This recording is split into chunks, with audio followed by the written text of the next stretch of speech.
Hello friends, जय हिंद, वंदे मातरम। कैसे हैं प्यारे साथियों? उम्मीद करते हैं काफ़ी ज़्यादा अच्छे होंगे। जी हाँ फ्रेंड्स, आज के इस वीडियो में हम बात करेंगे ऑनलाइन एग्ज़ाम के बारे में।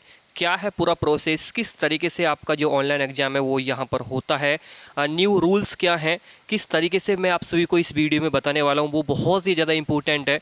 बिल्कुल बेसिक से एडवांस लेवल तक आप समझेंगे। अगर आपसे बिल्कुल भी कंप्यूटर नहीं आता है, बिल्कुल भी आपको नहीं पता है, जीरो लेवल का भी आपको नहीं पता है, तो ए से लेकर जेड तक आप सब कुछ जानने वाले इस वीडियो के अंदर। देखो, मेरे पास काफ़ी सारे डाउट आते हैं, बहुत सारे स्टूडेंट ऐसे हैं, मेल भी हैं फीमेल भी हैं, खासकर लड़कियों के मैसेज ज़्यादा आते हैं कि भैया यहाँ पर जो है हम कंप्यूटर पर जो है ऑनलाइन एग्ज़ाम कैसे दे सकते हैं। ठीक है, क्योंकि हमने तो कभी कंप्यूटर चलाया ही नहीं है, माउस हमसे चलाना नहीं आता, कीबोर्ड हमसे चलाना नहीं आता है, तो किस तरीके से हम यहाँ पर एग्ज़ाम दे पाएंगे। तो प्लीज़ सबसे पहले वीडियो को लाइक और चैनल को सब्सक्राइब जरूर कर देना, क्योंकि 3 लाख के बहुत ज़्यादा नज़दीक हैं।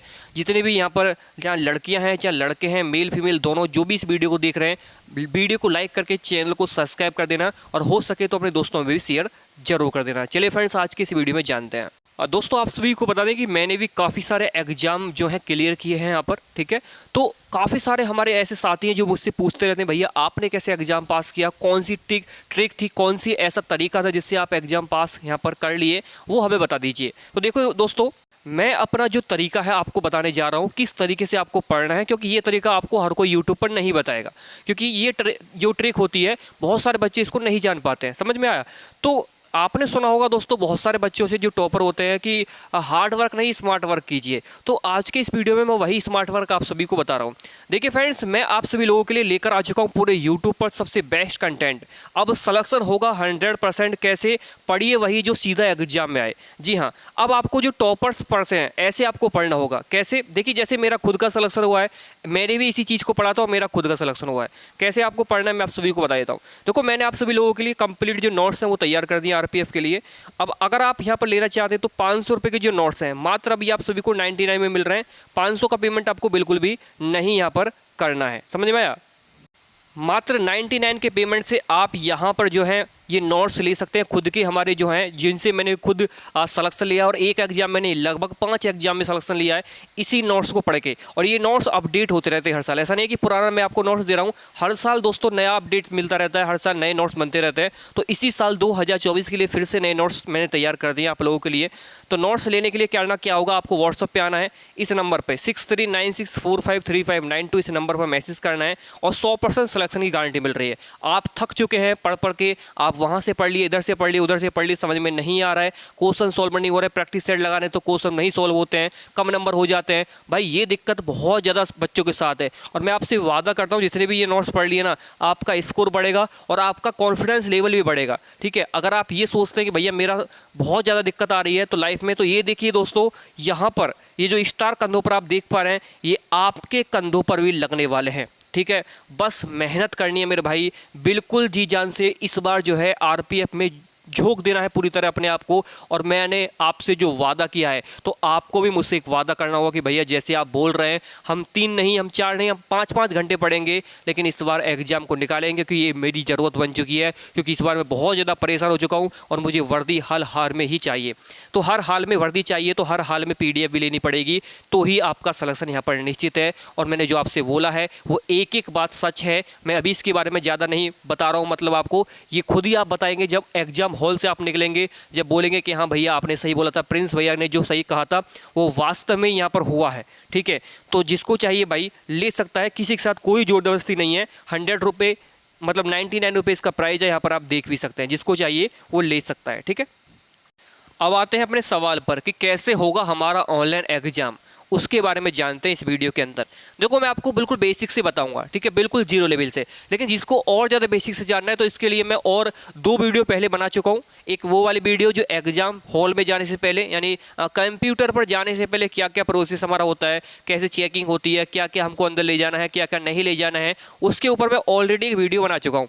आप अगर चाहते हैं कि वो वीडियो आप देखें सारा बिल्कुल प्रॉपर बेस में, तो वो आपको वहाँ मिल जाएगा। लेकिन इस वीडियो के अंदर में मैं सारी चीज़ें क्लियर करता चलूँगा। ऐसी नहीं है कि मैं आपको इसमें वो चीज़ बताऊंगा नहीं, इसमें भी वो चीज़ आपकी क्लियर हो जाएंगी। ठीक है, तो सबसे पहले तो आपका जब एडमिट कार्ड आएगा, तो एडमिट कार्ड में आपको एक चीज़ जरूर चेक करना है कि आपके आधार कार्ड में जो DUB है, यानी जो डेट ऑफ बर्थ है, और जो आपके एडमिट कार्ड में जो डेट ऑफ बर्थ है वो दोनों सेम है या नहीं है। आपको वही अपना आईडी प्रूफ वहाँ ले जाना है जिसमें डेट ऑफ बर्थ सेम है। अगर सेम है तो वही आप ले जा सकते हैं। आईडी प्रूफ 2 या 3 ले जाएं कम से कम, क्योंकि एक आईडी प्रूफ अगर वो मना कर देते हैं कि ये नहीं चलेगा तो दूसरा भी दे सकते हैं, दूसरा मना कर देते हैं तो तीसरा दे सकते हैं। और फोटो अपने साथ रखें 4 से 5, दिक्कत हो सकती है बढ़ना वहाँ पर, लेकिन वहाँ पर सारी चीज़ें सुविधा मिल जाएगी आपको। वही फोटो निकालने वाले मिल जाएंगे, 2 कॉपी करने वाले मिल जाएंगे, सारी चीज़ मिल जाएंगी। लेकिन पैसे ज़्यादा मांगते हैं, वही दिक्कत है। ठीक है, 1 रुपये के वहाँ 10 रुपये लेते हैं, फिर लोग 10 गुना पैसा मांगते हैं वहाँ पे। तो इसलिए आपको सारी चीज़ें पहले ही मैं बता रहा हूँ ताकि आपको वहाँ पर 1 रुपये भी खर्च करने की ज़रूरत नहीं पड़े। देखिए, जब आप दोस्तों ट्रेन में जाएंगे, कहीं भी जाएंगे, तो इस तरीके से भीड़ आपको मिलेगी वहाँ पर, समझ रहे हो। ये भी चीज़ मैं बता रहा हूँ, क्यों बता रहा हूँ, क्योंकि आपको पता होनी चाहिए, आप पहले ही तैयार होकर जाएं। जिसका एग्ज़ाम दूर पड़ गया तो भाई वो ट्रेन में जाएगा। ठीक है, SC ST वालों लोगों के लिए तो पास फ्री होता है, ट्रेन में बैठ सकते हैं बिना टिकट के, क्योंकि उनके पास एक पास आ जाता है जिससे वो ट्रैवल कर सकते हैं दोस्तों वहाँ पर। SC ST वाले ओनली, OBC जनरल और EWS वाले बिल्कुल भी नहीं कर सकते फ्री में ट्रेवल, ध्यान रखना इस बात को। तो ये उनके लिए दोस्तों यहाँ पर देख सकते हैं इतनी भीड़ मिलती है, तो पहले से ही सतर्क होकर जाएं अगर आप ट्रेन से मतलब एग्जाम देने जा रहे हैं तो। देन उसके बाद दोस्तों बारी आती है, भाई भीड़ तो देखो हर जगह मिलती है, हर जगह कहीं भी जाओगे, स्टेशन जाओ, रेलवे स्टेशन जाओ या बस स्टैंड जाओ, सब पे भीड़ आपको मिलेगी। उसके बाद आपको आ जाते हैं दोस्तों, देखो ये है आपका एग्जाम सेंटर। एग्जाम सेंटर पर लड़का और लड़के दोनों एक साथ मिलेंगे वहाँ पर आप सभी को, क्योंकि एग्जाम दोनों का एक साथ ही होता है। कहीं कहीं पे ऐसा होता है कि लड़कियों की अलग लाइन होती है और लड़कों की अलग लाइन होती है, कहीं कहीं में मिक्स भी हो जाता है सब कुछ, क्योंकि भाई जब ज़्यादा भीड़ होगी तो मिक्स भी कर देते हैं। तो ऐसे आपको वहाँ पर मिलेगा। ठीक है, और ये आपके हाथों में जो देख पा रहे हो ये है एडमिट कार्ड, और साथ में आपको ले जाना पड़ेगा एक ID proof Aadhaar card, PAN card, driving licence या स्कूल कॉलेज का कोई भी सर्टिफिकेट आप ले जा सकते हैं। ठीक है, जिसमें आपका डेट ऑफ बर्थ सेम लिखा हो, बस इतना ध्यान रखना है। जब आप वहाँ पहुँच जाएंगे तो इस तरीके से आपकी लाइन लगेगी। इस तरीके से लाइन लगने के बाद आपको आगे का प्रोसेस होगा, फिर आपको अलग अलग लाइन में लगा दिया जाएगा। जैसे कि यहाँ पर लोग देख पा रहे हैं, आपको स्टूडेंट लग रहे हैं, और यहाँ पे साथ में साथ पुलिस वाले भी आपको नजर आएंगे, क्योंकि ये भीड़ को कंट्रोल करने के लिए लगाए जाते हैं, ताकि कोई बच्चा वहाँ पर मतलब ऐसे कुछ बच्चे होते हैं नमूने टाइप के जो वहाँ लाइन में ही मजे लेने लग जाते हैं, इधर उधर घूमने लग जाते हैं, लाइन में धक्का मुक्की करने लग जाते हैं। तो ऐसे लोगों के लिए पुलिस भी होती है यहाँ पर। ठीक है, और डंडा उनके हाथ में होता है लगातार दोस्तों, कोई भी दिक्कत करेगा तो सही से उसको कर देंगे सीधा। ठीक है, तो ऐसा भी होता है। तो आपको कोशिश ये करनी है कि आपको ज़्यादा वहाँ पर अपने आप का ओवर एटीट्यूड में नहीं आना है, जीत आराम से जाना है, क्योंकि वहाँ पर अगर आप जाएंगे तो आप एग्जाम से भी वंचित हो सकते हैं, समझ में आया। तो इसलिए आराम से जाएं, लाइन में लगे प्रॉपर, क्योंकि वहाँ एग्जाम देने जा रहे हैं, ना कि कोई वहाँ पर जो है आप मजे लेने जा रहे हैं। ठीक है, ध्यान रखना इस बात को। उसके बाद आती है बारी चेकिंग की। जी हाँ, ये देखो कोरोना टाइम का फोटो है। उस टाइम पे आप सभी को पता है कोरोना था, तो अभी उस टाइम पे क्या था, ये पहले सैनिटाइज भी करते थे और साथ में ये आपका टेम्परेचर भी चेक करते थे। लेकिन ऐसा अभी नहीं होगा फिलहाल, अभी सिर्फ आपका चेकिंग होगा। मास्क अगर आप ले जा सकते हैं तो ठीक है, नहीं ले जा सकते हैं तो भी चलेगा। ठीक है, कोई दिक्कत नहीं होगा। ठीक है, तो यहाँ पर आप देख पा रहे हैं ये दोस्तों आपका चेकिंग कर रहे हैं। ठीक है, ये आपका ये देख रहे हैं कि आप वही व्यक्ति हैं, अपना आईडी प्रूफ से आपका चेहरा मिला रहे हैं। हो ये भी सकता है कि वो आपसे ये पूछेंगे कि भैया अपना नाम बताइए, आपका नाम क्या है, बोलेंगे मेरा नाम ये है, अपने डेट ऑफ बर्थ बताइए, डेट ऑफ बर्थ पूछेंगे आपसे, अपने पिताजी का नाम बताइए, पिताजी का नाम पूछेंगे। वो इसलिए पूछते हैं कि वो एक कन्फर्म व्यक्ति है, क्योंकि अगर आप किसी और का एग्जाम देने जाएंगे ना तो इतनी जल्दी आप डेट ऑफ बर्थ नहीं बता सकते उसकी, जितनी जल्दी अपनी बता सकते हैं, अपना पिताजी का नाम बता सकते हैं। तो इसलिए वो आपका चेहरा मैच करेंगे कि वही व्यक्ति है और आपसे ये सारी चीज़ें पूछेंगे। तो बता देना है बिल्कुल खुल करके, डरना बिल्कुल नहीं है, सारी चीज़ें उनको बता देना है कि हाँ मैं वही व्यक्ति हूँ। ठीक है, देन उसके बाद आपका चेकिंग होगा नॉर्मल टाइप में, यानी जेब वगैरह आपका चेक करेंगे बस कि हाँ कोई नकल वगैरह तो नहीं है कोई, क्योंकि भाई देखो वो सेंसर वाली जो मशीन होती है उसमें ये कागज़ वाला तो सिस्टम नहीं पता चलेगा कि इसमें कागज़ रखा हुआ है अंदर। वो तो कोई अंदर ले जाने पर कोई भी जैसे मेटल का सामान हो उसमें ही वो उसका आवाज़ आता है, निकलता है। ठीक है, तो ऐसे भी आपका जेब चेक वहाँ पर वो करेंगे। देन उसके बाद दोस्तों यहाँ पर लड़कियों को भी बता देते हैं कि लड़कियाँ ऐसी कोई भी चीज़ जो मेटल की हो, क्योंकि मैंने देखा है लड़कियों के पास ही ज़्यादा चीज़ मिलती हैं, बालों में भी लगाती हैं। ठीक है, और देखो हाथों में भी पहनती हैं, गले में भी लटकाती हैं, और अब तो ऐसा फैशन चल गया कि भाई कपड़ों में भी आ रहा है मेटल का लगा हुआ। मैं आपको दिखाऊंगा उनके साथ क्या होता है, जो कपड़ों में लेके आती है ना उनके साथ क्या होता है। तो आपको नॉर्मल कपड़े पहन के जाने हैं, आपको वहाँ पर शादी में नहीं जा रही है कि आपको वहाँ पर सारी चीज़ें पहन के जानी है, नॉर्मल कपड़े पहन के जाएँ, और बालों में वो सारी चीज़ें आपको बाहर निकलवा देंगी। जो नाक में पहनते हैं मुझे उसका नाम तो नहीं पता है, लेकिन कानों में जो पहनते हैं देखा होगा, अपने पैरों में पहन लेती हैं, कोई बहुत सारी लड़कियाँ काला धागा बांध लेती हैं, हाथ में बांध लेती काला धागा। तो ये सारी चीज़ें आपको बाहर ही उतरवा लेंगे सारी चीज़ें, इसलिए कोशिश करें कि घर पर ही उतार के जाएं ताकि आपको वहाँ कोई दिक्कत ना हो।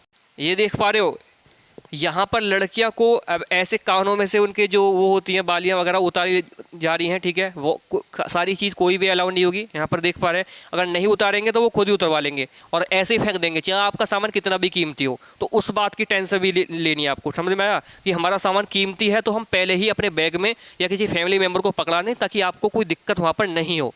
समझ में आया। अब जानते हैं क्या क्या चीज़ अंदर जानी है, क्या क्या चीज़ अंदर नहीं जाएगी। देखो अंदर जो चीज़ नहीं जाएगी उसके बारे में बात कर लेते हैं। देखो आपकी वॉच यानी घड़ी अलाउ नहीं होगी, बुक कोई भी नहीं ले जा सकते आप, पेन वगैरह भी नहीं जाएगा। आप बोलेंगे भैया पेन से तो लिखेंगे हम, पेन खुद ही वो अंदर देंगे। कॉपी भी मतलब जो आपका रफ कॉपी होगा जिस पे आप रफ करेंगे ना इंग्लिश, मतलब आपका मैथ का रीजनिंग का जो भी काम करेंगे वो खुद ही मिलेगा। पेपर जो अंदर होगा वो भी मिलेगा आपको अंदर, ठीक है। पेपर भी अलाउ नहीं होगा, समझ में आया। और आपका जो मैगजीन वगैरह है, न्यूज़पेपर जो ले जाते हैं वो भी अलाउ नहीं होगा। मोबाइल तो अलाउ होगा ही नहीं। स्कैनर वगैरह जो होते हैं वो ले जाने की जरूरत नहीं पड़ेगी आपको। कैलकुलेटर भी ले जाने की जरूरत नहीं है, ठीक है। ब्लूटूथ तो जाएगा ही नहीं, पेन, ब्लूटूथ, कैमरा वगैरह कुछ भी नहीं जाएगा। स्टोरेज डिवाइस कुछ भी अंदर नहीं जाएगा, ये सारी चीज़ें अंदर नहीं जाएगी। इसके अलावा कुछ चीज़ में नहीं लिखी हुई है वो मैं बता देता हूँ। बेल्ट वगैरह, बाइक की यानी चाबी वगैरह, कॉइन, सिक्के वगैरह, ठीक है। वैसे पैसे ले जा सकते हो, जो आपकी कागजी मुद्रा है उसको ले जा सकते हो। बाकी कुछ भी चीज़ अंदर अलाउ नहीं होगी। और देखो काला धागा वगैरह होता है जो, वो भी मतलब आपके जो है उतरवा देते हैं बाहर। आपका कान भी चेक कर सकते हैं बस उससे, बैटरी टॉर्च से, जो टॉर्च होती है ना उससे भी चेक कर सकते हैं। ये इसलिए चेक करते हैं, घबराना नहीं उससे, कि अंदर कोई आपने ब्लूटूथ डिवाइस तो नहीं लगाया हुआ है। आजकल देखा है ना छोटे छोटे ब्लूटूथ डिवाइस चलते हैं जो कानों में गेड़ लेते हैं और डायरेक्टली वो कनेक्ट हो जाते हैं किसी भी दूसरे पर्सन से कि हाँ वो क्वेश्चन आपको बता सकता है। तो ऐसे भी वहाँ पर सतर्क रहना है, सारी चीज़ें वो आपको चेक करेंगे, घबराना बिल्कुल नहीं है। बात आती है बैग की, क्योंकि देखो लड़कियां तो अपने किसी फैमिली मेम्बर के साथ चली जाती हैं, उनका बैग तो वो पकड़ लेते हैं। लेकिन बेचारे जो लड़के होते हैं जो अकेले जाते हैं, तो उनके लिए क्या, तो लड़कों के लिए बता देता हूँ, स्कूल बैग हो अगर आपके पास तो वहाँ पर 20 रुपये या 30 रुपये वाले कुछ लोग होते हैं जो आपका कॉइन सिक्के देकर, जी हाँ, 20 रुपये या 30 रुपये लेंगे आपसे और टोकन दे देंगे आपको। एक टोकन आपको अपने पास रखना पड़ेगा या कोई पर्ची दे देंगे, तो वो आपको वहाँ जमा करवा लेंगे। उसमें अपना मोबाइल भी रख सकते हो, सारी चीज़ें जो भी हैं उसमें रख सकते हो। और कुछ कुछ ऐसे सेंटर भी होते हैं, जैसे नोएडा में सेक्टर 62 में है, 62 में, वो फ्री में ही रखवा लेते हैं अंदर आपका सामान, ठीक है। तो ऐसी ऐसी कुछ जगह भी है जहाँ पर आप फ्री में भी रख सकते हैं। जैसे एक दिल्ली में भी है सरिता बिहार पे, उसमें भी बिल्कुल फ्री में आप रख सकते हैं, ठीक है। तो ये सारी चीज़ें होती हैं जहाँ पर आप फ्री में भी रख सकते हैं, ठीक है, वो सामान। वहाँ पर आपको कोई चार्ज नहीं देना पड़ेगा, लेकिन कहीं कहीं पर आपका चार्ज भी देना पड़ जाता है। कुछ ऐसी जगह भी होती हैं, समझ में आया। तो ये सारी चीज़ें आप सभी, जैसे आईओन डिजिटल जोन जो होते हैं वो फ्री में रखवा लेते हैं सामान को, या पैसे भी ले लेते हैं कभी कभी, ठीक है। तो ये स्कूल बैग वगैरह जो है आपके सब वहाँ पर ही जमा हो जाएंगे। देन उसके बाद आपका होगा बायोमेट्रिक, यानी आपका थंब इम्प्रेशन, यानी आपका जो अंगूठे है उसका आपको वहाँ पर जो है देना पड़ेगा। और इससे आपका ये पता चलेगा कि हाँ वही पर्सन है जो एग्ज़ाम देने आ रहे हैं। इससे आपका जो है, इससे ये पता चल जाता है कि हाँ आपका आधार कार्ड जो लिंक होता है, क्या वही पर्सन आए हैं एग्ज़ाम देने या नहीं। क्योंकि आप कितनी भी कोशिश कर लेना, किसी दूसरे की जगह तो एग्जाम देने बिल्कुल भी नहीं जा सकते हैं, क्योंकि फिर आपका थंब इम्प्रेशन होगा। और आप अपना फिंगरप्रिंट कैसे दे सकते हो किसी दूसरे फिंगरप्रिंट की जगह, समझ में आया। तो इसलिए सतर्क रहें, किसी दूसरे की जगह एग्जाम देने कतई नहीं जाएं। अगर जाते हैं तो उसके जिम्मेदार आप खुद होंगे, बाद में फिर पछताना ना पड़े। और वहाँ पर पुलिस वाले और सेवा करेंगे आपकी सही से, और आपको फिर चाय पानी के साथ सेवा करते हैं भाई, वो तो आप सभी लोग जानते ही हैं पुलिस वालों की सेवा कैसी होती है। बाकी आप समझदार हैं ही, और जो अच्छा बच्चा होगा वो करेगा ही नहीं इस काम को, लेकिन जो ज़्यादा ही अच्छे बच्चे होते हैं वो करते हैं, तो उनको सेवा भी बहुत अच्छे तरीके से करती है पुलिस, समझ में आया। देन इसके बाद आपको एंट्री मिल जाएगी भाई साहब, कहाँ पर आपको मिल जाएगी एंट्री अंदर, और आप अपनी सीट पर बैठ जाएंगे, समझ में आया। कई बार जूते भी चेक हो जाते हैं, तो जूते वगैरह भी चेक करेंगे, तो उससे भी घबराना नहीं है। कोशिश करना है कि स्लीपर में जाएं अगर नज़दीक है तो। अगर जूते में जाते हैं तो कोई दिक्कत नहीं है, जूते भी आपको उतरवाने पड़ सकते हैं अगर आप उतरना चाहते हैं तो। अगर मतलब उतार सकते हैं तो आप पहन के चले जाइए, ठीक है। उसके बाद आपको बैठाया जाएगा इस पे, आपके सेटअप पे, वहाँ पर सी नंबर, आपके सी करके नंबर दे दी जाएगा। उसके बाद आपको वहाँ पर बैठाया जाएगा। और ये जो बैठे होते हैं, ये जो लोग होते हैं, ये बहुत ज़्यादा भाई साहब हेल्प करते हैं आप लोगों की। इनकी रेस्पेक्ट करना वहाँ जाके, क्योंकि ये भी आपकी रेस्पेक्ट करते हैं। सर कह के बोलते हैं, कहीं का मैंने देखा है कि सर कह के बोलते हैं, एक चाहे छोटा हो चाहे बड़ा हो, ठीक है। तो इसलिए आप इनकी रेस्पेक्ट करना भाई साहब। और ये लोग बहुत ज़्यादा मतलब आपकी हेल्प करते हैं। अगर आपको कुछ भी समझ में नहीं आ रहा है, इनको बुलाइए, मैम या सर जो भी आप बोलेंगे इनको कि हाँ आइए। जैसे ये रेस्पेक्ट करते हैं, आपको भी रेस्पेक्ट से बोलना पड़ेगा। ये बता दीजिए मुझे ये समझ में नहीं आ रहा है, मतलब मैं कैसे अपना पासवर्ड फिलअप करूँ, किस तरीके से करना है। और कंप्यूटर पे ज़्यादा कुछ नहीं है चलाने का, देखो एक छोटा सा प्रोसेस होता है, वो मैं आपको आगे बताऊँगा, ठीक है। अब देखो यहाँ पे हम आ चुके हैं। यहाँ पे आने के बाद यहाँ पर आप देख पा रहे हैं ये चल गया आपका एग्ज़ाम, ये चल रहा है, देखो एग्ज़ाम चल रहा है। और ये कुछ लोग घूम रहे हैं, ये देखो एक पीछे 2 3 4 5 6 7 8 और इधर उधर और भी होंगे जो नज़र नहीं आ रहे हैं कैमरे में।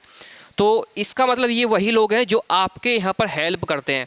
और इस भाई को आप देख पा रहे हो जो सोच रहा है क्वेश्चन करते हुए, और इसने बस सिर्फ यहाँ पर ये पकड़ा हुआ है माउस। तो इसमें माउस का एक काम होता है लेफ्ट राइट लेफ्ट राइट। अगर आप राइट वाला दबाएंगे तो क्वेश्चन क्लिक हो जाएगा, बस राइट वाले से ही काम होता है, लेफ्ट से तो बहुत कम काम होता है। और स्क्रॉल करने के लिए ऊपर वाला बटन होता है, स्क्रॉल नीचे जाने के लिए, ठीक है।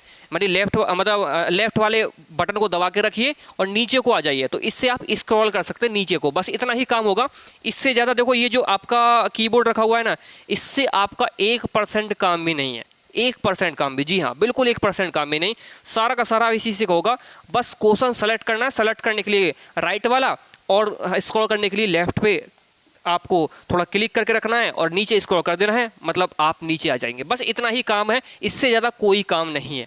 बिल्कुल इतना तो कर ही सकते हो ना, इतना तो बच्चा भी कर लेगा कि हाँ इससे राइट क्लिक होगा, इससे बस नीचे आएंगे। बस 2 बटन होते हैं इसमें और दोनों बटनों का आप आसानी से मतलब भी समझ सकते हैं, ठीक है। बस इतना ही था। अब आगे जानते हैं कि कैसे होगा आपका अब एग्ज़ाम। तो देखिए फ्रेंड्स, अब मैं आपको थोड़ा सा दिखा देता हूँ, ये टेक्स्ट बुक पर ही दिखा देता हूँ मैं आपको, क्योंकि और तो काफ़ी सारे और होते हैं लेकिन इस पर थोड़ा अच्छा दिखाता है क्योंकि ये सारी चीज़ सही बताता है, ठीक है। इसमें आरपीएफ का एग्जाम ही चला रहा हूँ मैं, देखो आप सभी के सामने ही, ठीक है। और ये सारी चीज़ें आपको ऐसी चीज़ कोई नहीं बताएगा, नहीं ध्यान रखना इस बात को। देखो आपके सामने इस तरीके से इंस्ट्रक्शन आ जाएंगे नेगेटिव मार्किंग के बारे में, क्या क्या है सारी चीज़ें, इसमें हिंदी इंग्लिश में भी कर सकते हो आप, ठीक है। मैं आपको दिखाता हूँ, बस आपको नेक्स्ट करना है। नेक्स्ट करने के बाद आप देखेंगे ऊपर आपका फोटो नज़र आएगा, मैं आपको दिखा देता हूँ किस तरीके से आपका फोटो यहाँ पर नज़र आता है। जैसे मैंने एग्जाम्पल के लिए फ़ोटो लगा दिया है, ठीक है। यहाँ पर आप देखिए साइड में आपका फ़ोटो नज़र आएगा और यहाँ से आप नेक्स्ट करेंगे। नेक्स्ट करने के बाद देन इसके बाद आपको यहाँ पर चूज़ योर डिफ़िकल्ट लैंग्वेज, ठीक है। यानी आप अपनी लैंग्वेज सेलेक्ट कर सकते हैं यहाँ से, कौन सी आपको मतलब एक लैंग्वेज तो आपकी रहेगी, डिफ़ॉल्ट लैंग्वेज भी आप सेलेक्ट कर सकते हैं। जैसे यहाँ पे बहुत सारी लैंग्वेज है, देख सकते हैं आप, इंग्लिश भी, मराठी, तेलुगु, मराठी, बंगाली, गुजराती, तमिल, तो ये लैंग्वेज आपकी आएंगी। जैसे मुझे हिंदी में एग्जाम देना है तो हिंदी में आएंगी, बाद में आप अगर आप चेंज करना चाहते हो तो बाद में भी चेंज हो जाती हैं, इसलिए परेशान ना हो। और ये जो ऑप्शन आता है क्लिक करने का, इसको आपको क्लिक करना है। बाकी इसमें आपको पढ़ लेना है कि मैं वही व्यक्ति हूँ जो एग्जाम देने आया हूँ, अगर मेरे पास कोई भी चीज़ पाई जाती है तो मैं इसका जिम्मेदार खुद होऊंगा। और वो इस चीज़ को लिखवाते भी हैं।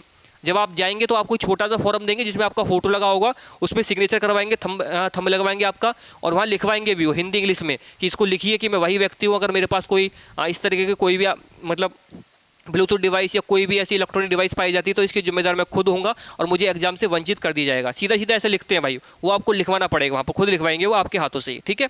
चलिए, और आगे अब आपको I am ready to begin पर क्लिक कर देना है। जैसे क्लिक करेंगे आपका एग्जाम शुरू यहाँ पर हो जाएगा। देखो थोड़ा सा ये फुल स्क्रीन लेगा, पहले फुल स्क्रीन हो जाने के बाद देखो ये आपका हो चुका है स्टार्ट, ठीक है। तो अब देखो मैं एग्जाम क्लिक मतलब एग्जाम तो सॉल्व करके आपको दिखाऊंगा नहीं, सिर्फ मेरा मतलब है आपको समझाना कि क्या क्या है।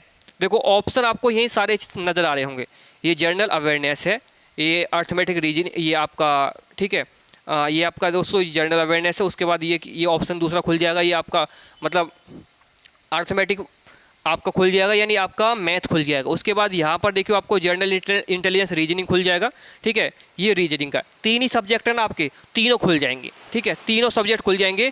और आरपीएफ का कांस्टेबल का फुल टेस्ट है ये, फुल टेस्ट, ठीक है। अब देखिए मैं आपको सभी को बताऊंगा, ऊपर देखो टाइमिंग भी चल रहा है, आपको पता है 120 मिनट मिलते हैं, यहाँ पर देखो 1 घंटे 29 मिनट टाइमिंग भी चल रहा है, टाइमिंग भी आप देख सकते हो, ठीक है।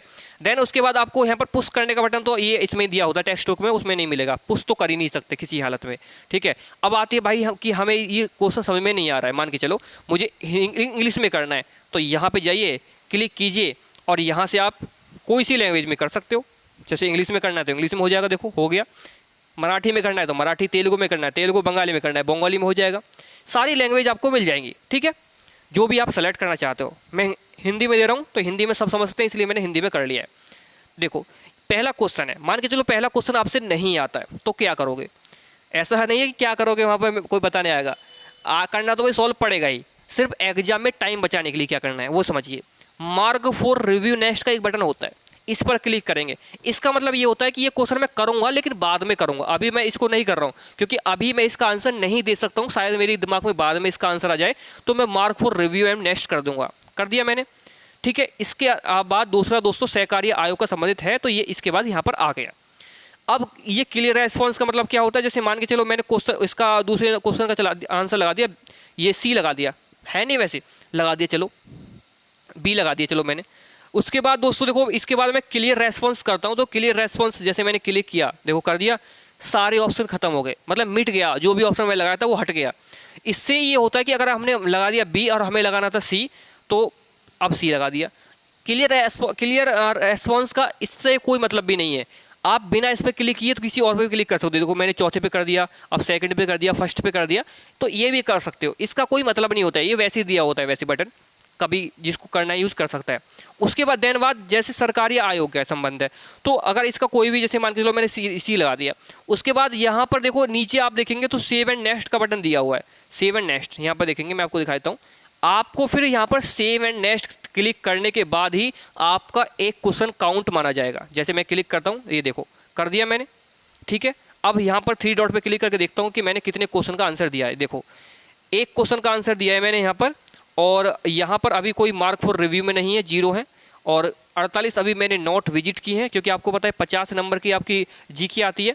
आप क्योंकि सेक्शन वाइज मिलता है इसमें, ऐसा नहीं है कि एक सेक्शन बाद में आएगा, दूसरा सेक्शन बाद में आएगा, ऐसा कुछ नहीं है, ठीक है। तो ये सेक्शन वाइज मिलेगा, ठीक है आपको यहाँ पर। तो आपने देख लिया अभी। उसके बाद अब आते हैं, मैं मान के चलो दूसरा क्वेश्चन है, बंगाल में वर्ष में अकाल पड़ा था। अब कौन से वर्ष अकाल पड़ा था आपको नहीं पता है, तो अब मार्क फॉर रिव्यू नेक्स्ट कीजिए। निम्नलिखित में से किल हिल स्टेशन को भारत का मिनी स्विट्जरलैंड कहा जाता है? कायल, शिमला, मनाली, खजियार। तो देशों ये आपको शिमला करना है, शिमला लगा दीजिए। नहीं पता है तो मार्क फॉर रिव्यू कर दीजिए। स्वतंत्रता, समानता, बंधुता और आदर्श किस क्रांति के आदर्श के वाक्य के रूप में उत्पन्न हुए? नहीं पता है तो मार्क फॉर रिव्यू कीजिए। पता है तो लिखिए भाई, सीधी सीधी बात है। विश्व का सर्वोच्च शिखर माउंट एवरेस्ट किन 2 देशों की सीमा पर स्थित है? भारत, नेपाल, नेपाल भूटान, नेपाल तिब्बत, भूटान तिब्बत। तो ये आपको पता है, छोटे छोटे क्वेश्चन होते हैं भाई साहब। माउंट एवरेस्ट सबसे ऊंची चोटी है, जिसकी 8850 मीटर इसकी हाइट होती है। अभी किस किस इसमें कौन सी सीमा पर है वो आप लगा सकते हैं, ठीक है। ये क्वेश्चन थोड़े से अटपटे होते हैं, इसको ध्यान से समझना है। भारतीय संविधान के अनुच्छेद 14 से 18 में इसमें किससे संबंधित है? तो आप सभी को पता है दोस्तों किससे संबंधित है, ठीक है। ये संबंधित है समानता का अधिकार, ये धर्म की स्वतंत्रता का अधिकार, तो ये समानता का अधिकार है, ठीक है।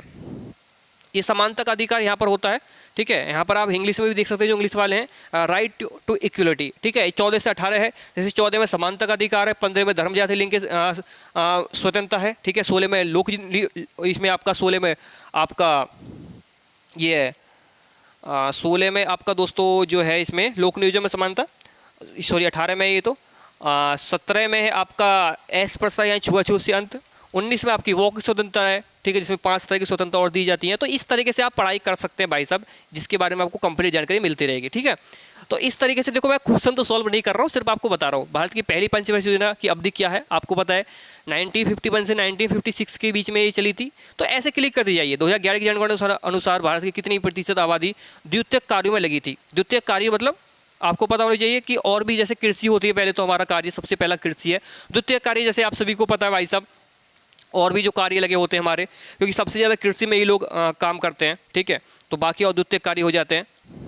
तो अब मुझे करना है, जैसे मुझे लग रहा है कि भाई ये क्वेश्चन थोड़े मतलब टेढ़े मेढ़े आ रहे हैं, मुझे दिमाग खराब हो रहा है मेरा, मैं नहीं करने वाला। तो आप डायरेक्टली आ जाएंगे किस पे? अर्थमेटिक रीजनिंग पे। अब यहाँ से आप क्वेश्चन सॉल्व करने लग जाइए, किसका? आपका मैथ का, ठीक है। या ये मैथ नहीं आ रहा तो रीजन, इस पे आ जाइए रीजनिंग पे, रीजनिंग के क्वेश्चन सॉल्व करते चाहिए। लास्ट में अगर आप सबमिट भी सेव एंड नेक्स्ट भी नहीं करेंगे ना, तो उसके बाद ऑटोमेटिक सेव एंड नेक्स्ट यहाँ पर हो जाएगा, उसकी टेंशन मत लीजिएगा, ठीक है। तो बस इतना ही था, सारी चीज़ें आपको समझ में आई, और इस तरीके से आपका ऑनलाइन टेस्ट होता है। और बस क्लिक आपको करना है राइट वाले से, और लेफ़्ट वाले बटन से आपको जो है, जैसे नीचे को मैं ये कर रहा हूँ, नीचे ये जा रहा हूँ, ऐसे इसको दबा के रखेंगे तो नीचे आ जाएंगे। ये वाला जो होता है, इस तरीके को बोलते हैं स्क्रॉल करना, ठीक है। नीचे आना, स्क्रॉल करना। आपको सारी चीज़ें समझ में आई होंगी। थोड़ा वीडियो लंबा है लेकिन बहुत ज़्यादा इंपॉर्टेंट है। ऐसा वीडियो आपको पूरे यूट्यूब पर कहीं भी नहीं मिलेगा। Thank you. आज के इस वीडियो में इतना ही। जय हिंद, वंदे मातरम।